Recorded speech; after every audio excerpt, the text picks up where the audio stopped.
Baik, Assalamualaikum warahmatullahi wabarakatuh. Yang terhormat Bapak Fadli Rahman Baso, SPD MPD, selaku dosen pengampu mata kuliah Keamanan Komputer, serta rekan-rekan audiens sekalian. Pertama-tama, marilah kita panjatkan puji dan syukur atas kehadirat Allah Subhanahu wa Ta'ala, karena berkat rahmat dan hidayahnya sehingga kita dapat melaksanakan presentasi kali ini. Perkenalkan, nama saya Nurrohini Pak Allah, selaku moderator dari kelompok 2. Adapun anggota dari kelompok 2 yaitu yang pertama Muhammad Faisal, Muhammad Fauzan Putra, Nisa Sadika Abidin, Fadia Adila Yusuf, Nurjuni S, Nurrohini Pak Allah, dan Dedi Rizaldi.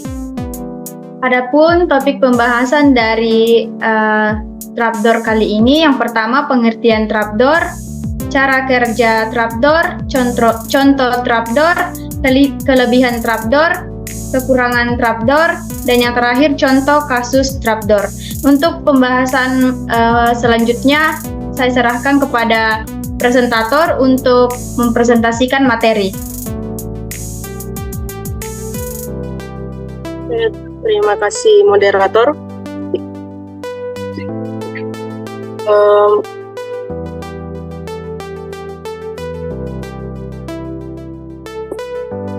Jadi definisi trapdoor itu adalah trapdoor merupakan sebuah malware atau perangkat lunak jahat yang disusun dengan tujuan untuk menciptakan celah rahasia atau pintu belakang dalam sistem komputer atau perangkat. Pintu belakang ini dapat dimanfaatkan oleh penyerang ataupun hacker atau cracker untuk mendapatkan akses tidak sah ke sistem tersebut. Biasanya trapdoor digunakan dengan tujuan mencuri data sensitif, merusak sistem, atau bahkan memungkinkan penyerang untuk mengendalikan perangkat tersebut secara jarak jauh. Trapdoor malware dapat sangat merugikan karena dapat beroperasi secara diam-diam tanpa sepengetahuan pemilik sistem, sehingga mengakibatkan potensi ancaman serius terhadap keamanan dan kerahasiaan data. Saya serahkan ke pemateri selanjutnya.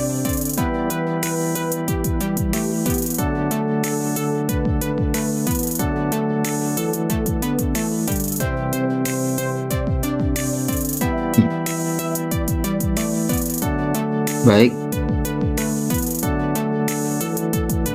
Oke, baik. Materi selanjutnya yaitu cara kerja trapdoor. Yang lain bisa off cam dulu.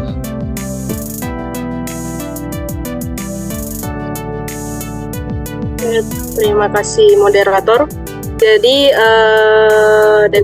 definisi trapdoor itu adalah trapdoor merupakan sebuah malware atau perangkat lunak jahat yang disusun dengan tujuan untuk menciptakan celah rahasia atau pintu belakang dalam sistem komputer atau perangkat. Pintu belakang ini dapat dimanfaatkan oleh penyerang ataupun hacker atau cracker untuk mendapatkan akses tidak sah ke sistem tersebut. Biasanya trapdoor digunakan dengan tujuan mencuri data sensitif, merusak sistem, atau bahkan memungkinkan penyerang untuk mengendalikan perangkat tersebut secara jarak jauh. Trapdoor malware dapat sangat merugikan karena dapat beroperasi secara diam-diam tanpa sepengetahuan pemilik sistem, sehingga mengakibatkan potensi ancaman serius terhadap keamanan dan kerahasiaan data. Saya serahkan ke pemateri selanjutnya. Oke, jadi cara kerjanya trapdoor ini sesuai dengan namanya, itu trap itu jebakan, dan door yang itu pintu, yang mana kayak di celah pintu, yang kayak kalau di aplikasi itu dia untuk bekerjanya di bagian sistem login. Nah, jadi pas di sistem login itu trapdoor itu nanti bakalan mengambil kombinasi username kita dan password kita agar mereka dapat memiliki akses masuk untuk ke dalam sistem kita atau akun kita gitu. Nah, contohnya tuh di sini ada semacam trap yang digunakan tipe.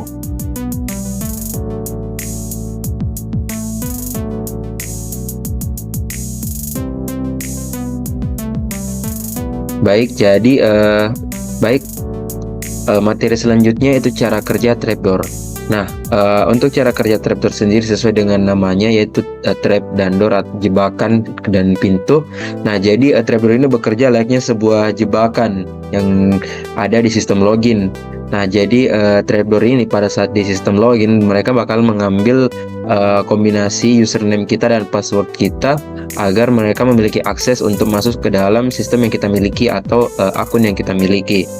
Nah, contohnya seperti semacam jebakan yang digunakan untuk perangkat Float atau versi browser baru untuk menekan kelaparan dan beban kerja di browser.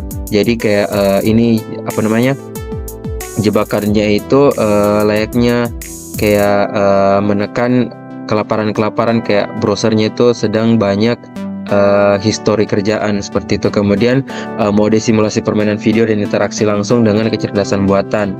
Selanjutnya programmer secara diam-diam memasang kode jinak dalam jumlah besar sebagai hadiah dalam program, meskipun kasus semacam ini mungkin melibatkan instansi resmi jika bukan izin sebenarnya.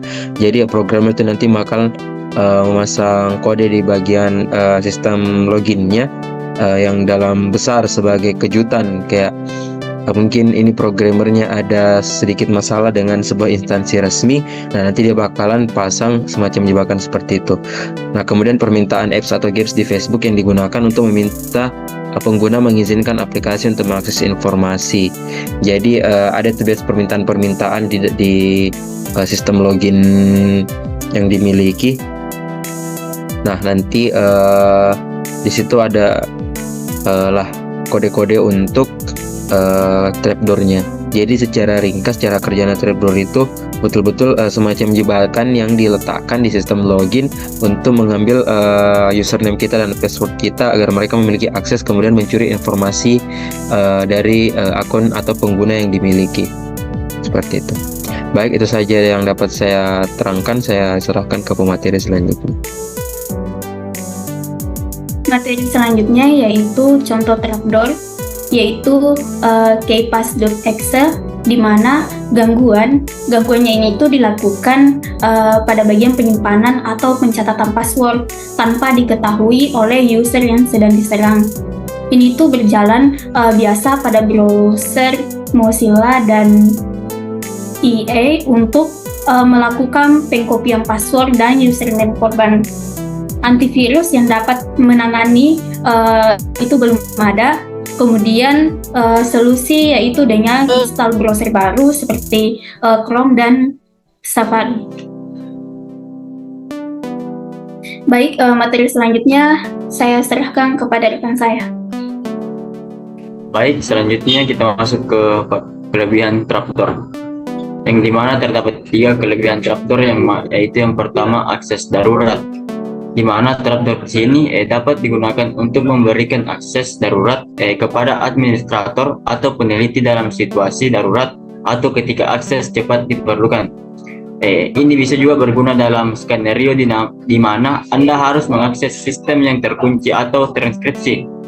Yang kedua itu pemecahan masalah, di mana trapdoor di sini dapat membantu dalam pemecahan masalah teknis atau debugging. Mereka memungkinkan pengembang atau administrator untuk memasuki sistem atau perangkat lunak untuk menganalisis masalah yang mungkin terjadi. Yang terakhir yaitu pengujian keamanan. Dalam konteks pengujian keamanan dan penetrasi, trapdoor dapat digunakan untuk menguji keamanan sistem dengan mengidentifikasi dan mengeksploitasi celah keamanan yang ada. Mungkin itu saja yang dapat saya paparkan. Saya serahkan ke pemateri selanjutnya. Baik, materi selanjutnya yaitu kekurangan trapdoor. Nah, kekurangan trapdoor sendiri itu ada dua jenis. Nah, yang pertama ada keamanan yang rentan, kemudian penyalahgunaan oleh pihak yang tidak sah. Nah, yang pertama keamanan yang rentan. Keamanan yang rentan ini salah satu kekurangan yang paling utama dari trapdoor, yang mana mereka itu dapat menjadi titik lemah dalam keamanan suatu sistem. Jika trapdoor tidak dikelola dengan baik atau jatuh ke tangan yang salah, mereka dapat disalahgunakan untuk mengakses informasi yang seharusnya tidak dapat diakses oleh pihak yang tidak berwenang. Jadi maksudnya di sini di keamanan trapdoor menjadi titik lemah dalam suatu keamanan sistem, karena di sistem itu kayak kalau misal di bagian loginnya kita tidak kelola dengan baik, nah itu kayak trapdoor itu gampang dipasang gitu sama orang-orang, jadi dapat disalahgunakan sehingga dapat diakses informasi yang tidak dapat diakses oleh pihak yang tidak berwenang. Kemudian yang kedua, penyalahgunaan oleh pihak yang tidak sah. Nah, trapdoor dapat menjadi target penyalahgunaan oleh pihak yang tidak sah, termasuk penjahat dunia maya. Mereka dapat mencoba untuk menemukan atau memanfaatkan trapdoor untuk tujuan yang merugikan, seperti mencuri data sensitif atau merusak sistem. Jadi kan trapdoor itu dia tujuannya kayak biasa dipakai buat testing, kayak pengujian sebuah sistem. Jadi kalau misal ini trapdoor disalahgunakan oleh pihak yang tidak sah, kayak penjahat-penjahat kayak cracker begitu, nah ini bisa dipakai untuk mencuri data seperti itu. Baik, itu saja yang saya dapat jelaskan. Saya serahkan ke pemateri selanjutnya. Itu contoh kasus.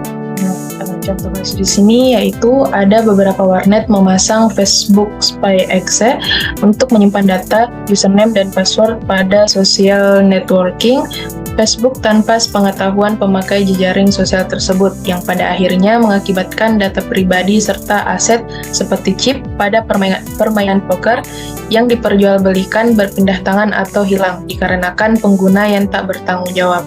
Nah, adapun solusi yang diberikan pada contoh kasus di atas yaitu, jika online di warnet, pastikan pada bagian proses di text manager tak ada program lain yang berjalan atau running selain program yang kita pakai, atau sedapat mungkin hindari warnet yang digunakan sering melakukan tindakan tersebut. Mungkin itu saja materi dari kelompok kami. Saya kembalikan. Baik, itulah tadi pemaparan materi mengenai trapdoor. Selanjutnya yaitu penarikan kesimpulan. Trapdoor adalah jebakan yang dimanfaatkan untuk mendapatkan akses tidak sah ke sistem dengan memancing administrator atau pengguna tertentu untuk menjalankan perintah tertentu. Nah, trapdoor bisa digunakan dengan berbagai cara, termasuk menyimpan password tanpa pengetahuan pengguna. Ini adalah masalah serius dalam keamanan siber dan memerlukan tindakan pencegahan, seperti menghindari instalasi perangkat lunak dari sumber yang tidak terpercaya dan memastikan tidak ada program berjalan secara diam-diam. Nah, itulah tadi materi dari kelompok 2. Kurang lebihnya mohon dimaafkan. Wabillahi taufiq wal hidayah. Wassalamualaikum warahmatullahi wabarakatuh.